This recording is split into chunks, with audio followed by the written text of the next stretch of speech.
ఆంధ్ర తెలంగాణలో తక్కువ ఫీజులతో high quality results ఇస్తున్న ఏకైక సంస్థ తిరుమల్ ఐఏఎస్ ఇన్స్టిట్యూట్. నమస్తే. ఆకాశవాణి హైదరాబాద్ కేంద్రం.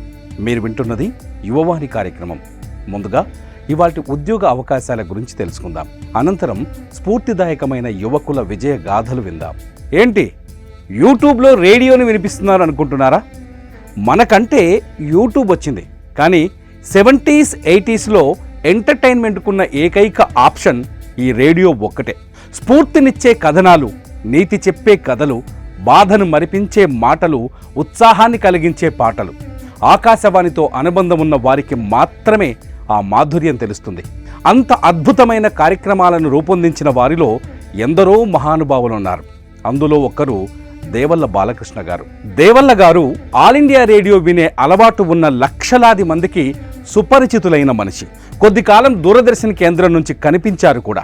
ఎఫ్ఎంలు, యూట్యూబ్లు, ప్రైవేట్ టీవీ ఛానళ్లు లేనప్పుడు రేడియో, దూరదర్శన్ ఈ రెండే ప్రేక్షకులకు దిక్కు. ఆ సమయంలో దేవళ్ళ బాలకృష్ణ గారు శ్రోతలను, ప్రేక్షకులను ఆకట్టుకోవడానికి అనేక మంచి కార్యక్రమాలు రూపొందించారు. అందుకే ఆకాశవాణి, దూరదర్శన్తో అనుబంధం ఉన్న వారికి దేవళ్ళ బాలకృష్ణ గారి గురించి చాలా బాగా తెలుసు.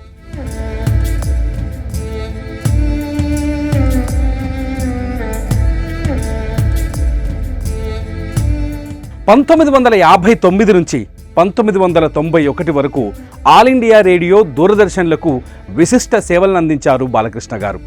1959లో ట్రాన్స్మిషన్ ఎగ్జిక్యూటివ్గా కెరీర్ మొదలుపెట్టి 1991లో దూరదర్శన్ డైరెక్టర్ జనరల్గా పనిచేసి రిటైర్ అయ్యారు. తెలుగుదేశం వ్యవస్థాపకులు, నాటి ముఖ్యమంత్రి నందమూరి తారక రామారావు గారితో బాలకృష్ణ గారికి చాలా దగ్గర అనుబంధం ఉండేది.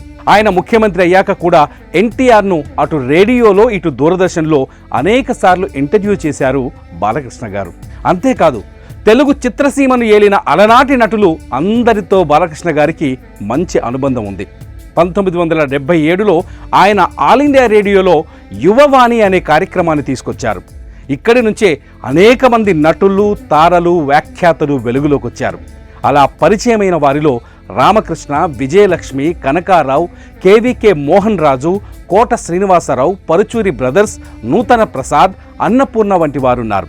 వీళ్ళందరినీ వెలుగులోకి తీసుకురావటంలో దేవళ్ళ బాలకృష్ణ గారి కృషి ఉంది.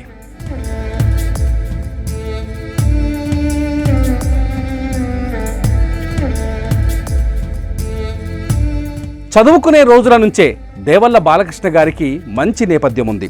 నటులు, రచయిత గొల్లపూడి మారుతీరావు, హరినాథ్ గారు, గాన గంధర్వులు ఎస్పి బాలసుబ్రహ్మణ్యం గారు దేవళ్లకు క్లాస్మేట్స్. ఎందరో మహామహులతో కలిసి మెలిసి నడిచిన వ్యక్తి దేవళ్ళ గారు. తను ఎంచుకున్న కెరీర్లో, తను నడిచిన బాటలో సంపూర్ణత్వాన్ని పొందిన వ్యక్తి.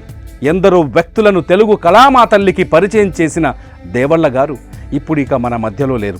2025 మార్చ్ 6వ తేదీన తన తుది శ్వాసను విడిచారు. మహా యోధులనే కాదు, నాలాంటి ఒక జర్నలిస్టును కూడా తెలుగు తెరకు పరిచయం చేసింది దేవళ్ళ బాలకృష్ణ గారు 1977లో రూపొందించిన యువవాణి కార్యక్రమమే. కథలు, కథనాలు రాయటం, వాటిని మాటల రూపంలో వ్యక్తీకరించడం నేర్పించింది కూడా అదే యువవాణి. తిరుమల్ రెడ్డి అనే నేను కూడా ఆ యువవాణి నుంచే వెలుగులోకి వచ్చాను. నాలాంటి ఎంతో మందికి జీవితాన్నిచ్చిన యువవాణి రూపకర్త బాలకృష్ణకి ఇవే మా నివాళులు.